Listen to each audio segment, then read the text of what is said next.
দর্শক শেষমেশ অনেক কষ্টের পরে অনেক সময় বাসে থাকার পরে আমরা কিন্তু ইতালির রাজধানী রোমে পড়ছি। হে গেছে, আসসালামু আলাইকুম। ইতালি থেকে শেখ নিলয় বলছি। প্রায় 2.5 বছর পর ইতালির রাজধানীর মাটিতে পা রাখলাম। লাস্ট এই রাজধানীতে আইছিলাম যখন বাংলাদেশ ইতালিতে আইছিলাম, তখন আর কি এই শহরটার একটু ঘুরে ঘুরে দেখা হয়েছিল। কিন্তু 2.5 বছর পরে আজকে আইলাম এই জায়গা। দর্শক, এটা যেন এক অপরিচিত শহর। এটা দেখলে মনে হয় যে কোনো সময় এই জায়গা আহি নাই। অনেক বছর আগে যেহেতু এই জায়গা আওয়া, জিনিসগুলো দেখলে একটু নতুন নতুন লাগবে বা একটু অপরিচিত লাগবে, এটাই স্বাভাবিক। মূলত এই জায়গাটায় আমাদের বেশি আওয়া হয় এম্বাসিতে, বাংলাদেশ এম্বাসিতে। যত সমস্যাই হোক না কেন, পাসপোর্ট ঝামেলা হইলেই আমরা দৌড় দিয়ে আমরা এই জায়গায় ইয়ে পড়ি। আজকেও আমরা বাংলাদেশ এম্বাসিতে যাবো আমাদের পাসপোর্টে ভিসা লাগানো লেগে, কারণ ভিসা যদি না লাগাই বাংলাদেশে যাওয়া যাইবে না। সো এটা বিরাট এক কাহিনী, বড় এক কাহিনী। কি লেগে ভিসা লাগাই না লাগে এটা পরবর্তী এক সময় কম হয়। চারপাশ দিয়ে দেখতে পাইতে আছেন বাস যাইতে আছে, বাস আইতে আছে। আমরাও এই স্টেশনে বাসে করে আইছি। চারপাশে ট্যাক্সিও আছে। এই জায়গা ট্যাক্সি ভালো লাগে না, ট্যাক্সি দেখলে গাদা গাদা লাগে বেশি, যার কারণে আর কি আমরা বাসে করে এই জায়গায় বেশি পছন্দ করছি। আমরা এখন যে জায়গা আছে এটা হচ্ছে রোমের ত্রিবুর্তিনা স্টেশনে। এইটা ইতালি রোম শহরের বিখ্যাত একটা স্টেশন। এই জায়গা বিভিন্ন রকমের টুরিস্টের মানুষজন আহে। এই জায়গাতে বিভিন্ন দেশের বাসও ছাড়িয়ে যায়। যাই হোক, এইটার কাহিনী আমি খুব বেশি একটা কইতে পারবো না। স্টেশনের আরো অনেক কাহিনী কইনে আছে, কোন দেশের বাস ছাড়ে না ছাড়ে, যেহেতু আমি এখন পর্যন্ত যাই নাই। সো খুব একটা বেশি এই জায়গার কাহিনীটা জানি না। বাবা সামনে হাঁটতে আছে, বাবা যাইতে আছে টিকিট কাটা লেগে, কারণ এরপরে আমাদের মেট্রোতে চড়তে হবে। মেট্রোতে চড়ার পরে বাংলাদেশ এম্বাসিতে যাইতে হবে, কারণ এই জায়গাতে বাংলাদেশ এম্বাসিতে যাইতে আরো প্রায় আধা ঘন্টা 40 মিনিটের মতো মেট্রোতে চড়তে হবে, মেট্রোতে থাকতে হবে। তো এবার ক্যামেরাটা মুদ্রা দিয়ে দিলাম যে আমার একটু ভিউটা নাও, দেখো সব ঠিকঠাক আছে কিনা, কেমন দেখা চারপাশের ভিউগুলো। এই দেশের রাজধানী এটা বিশ্বাস করতে আসলে কষ্ট হয়ে যাইতে পারে, কারণ আমাদের দেশের রাজধানী অর্থাৎ ঢাকা শহরে যদি একটাবার নামেন, বিশ্বাস করেন ঢাকা শহরে আসলে মানে আটটা যে পকেটের মধ্যে রাখবো, মানে এতেও তো 8টা লারান লাগে। লারানের জায়গাটা আসলে পাওয়া যায় না। যেই জায়গা আসলে বড় স্টেশন, যে জায়গা ট্রেন স্টেশন, বাস স্টেশন, ওই স্টেশনগুলোতে বিভিন্ন রকমের মানুষজনের ভিড় থাকে। কিন্তু আর একটা বার যদি খেয়াল করেন ইতালির রাজধানীর দিকে, তাইলে মনে হয় চোখটা কপাল উঠে গেলেও যাইতে পারে, যেমন আমার উঠে গেছিল। মানে যখনই আসলে স্টেশনের নামবেন বুঝতেই পারবেন না এটা কোনো স্টেশন। মনে হইবে যেন এটা কোনো মন্ত্রীদের একটা এলাকায় আছেন, যে এলাকায় চারপাশে খালি মন্ত্রীদের কয়েকটা কর্মচারী আছে যারা আড়ে চলে, আর মনে হয় ভিতরে মন্ত্রীরা বসবাস করে। আর নয়তো স্টেশনের মধ্যে কি লেগে এত কম পরিমাণে গাড়ি ঘোড়া থাকে।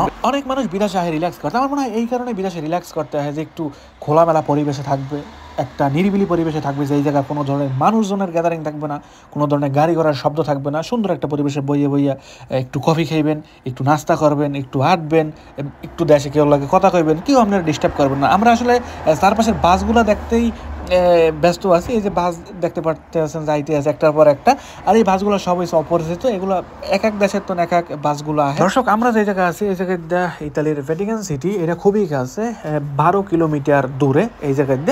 সো আমরা চেষ্টা করছিলাম ওই জায়গায় যাওয়ার লেগে, আসলে সময়ের সুযোগে কুলায় নাই আর কি কইতে গেলে, কারণ এরপরে আমাদের বাংলাদেশ এম্বাসি যাইতে হইবে, যেটা ইতালিতে অবস্থিত, যেটার কারণেই মূলত আমরা আজকে এই জায়গায় আছি। ওই জায়গায় যাইতে হইবে, ওই জায়গায় অ্যাপয়েন্টমেন্ট নেওয়া হইলো 12টায়। এরপরে ওই জায়গায় বাইরে হইতে হইবে, কোন সময় বাইরে না হয় কোনো নেই, টাইম টেবল ঠিক নেই, যে সময় কাজ শেষ হবে ওই সময় বেরিয়ে দেবে। এরপরে আমাদের এই বাস ধরতে হবে, যেই বাস ধরে আমাদের বাসা যেতে হবে, ওইটা সার্ভে 300। সমস্ত কিছু মিলিয়ে দিলেই আসলে আমাদের ঘোরার মতো কোনো ধরনের সময় আসিল না। এই জায়গা চারপাশটায় ইতিহাস ঐতিহ্যে ভরা আর কি। এই জায়গার দিয়ে কলোসিয়াম বিখ্যাত, বিশ্বের কততম আশ্চর্য জানি ওইটারে কয়, আমি ঠিকঠাকভাবে মন নেই কয় নাম্বার জানি।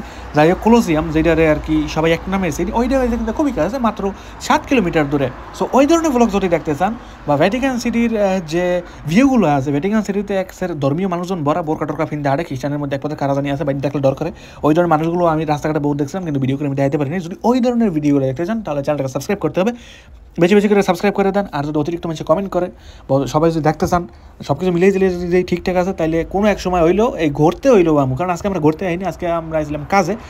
পরবর্তী যেই সময় আমু বা দর্শক যদি দেখতে চায়, তাইলে আসলে একমাত্র খালি ঘোরার উদ্দেশ্যেই আমু, এই কাজের উদ্দেশ্যে আম না। কারণ কাম কাজের উদ্দেশ্যে যদি আহি, তাহলে আসলে ঘুরে ফিরে মজা নেই, কারণ হাতে পায়ে থাকে কাগজপত্র, যাইতে হবে ওই জায়গা, ধরতে হবে অ্যাপয়েন্টমেন্টের এই টাইম, মানে বিভিন্ন রকমের ঝামেলা। যদি দেখতে চান ক্লোজিয়াম বা দেখতে চান ভ্যাটিকান সিটি কেমন, ইতালির এই জায়গার তো টার্মিনি আছে, টার্মিনিও খুবই কাছে।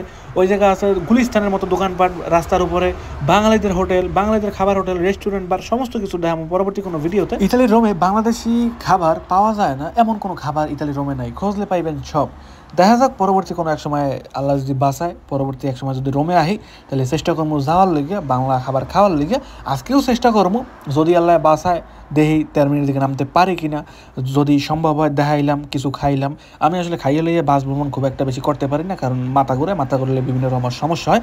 সো এরপরে বাবা আসলে টিকিট কেটে নিয়ে এসেছে, ওই মেট্রোর টিকিট। এবার আমরা এই জায়গা ত্যাগ করিয়া আমরা যাবো বাংলাদেশ এম্বাসির দিকে। এই জায়গায় প্রায় আরও 30-40 মিনিটের মতো মেট্রোতে থাকতে হবে। এবার আমরা আস্তে আস্তে যাবো সামনের দিকে, নতুন নতুন দৃশ্য দেখতে দেখতে। আমাদের হাতে যথেষ্ট সময় আছে, কিছুক্ষণ রাস্তার মধ্যে থাকতে পারবো, এরকম সময় হাতে আছে। অ্যাপয়েন্টমেন্ট হয়েছে 12টায়, এখন বাজছে সম্ভবত 10:30টার মতো। দর্শক, এরপরে আমরা কি করলাম দেখতে চাইলে অবশ্যই আমাদের এই চ্যানেলের সাথে থাকবেন। বাই বাই সবাইকে।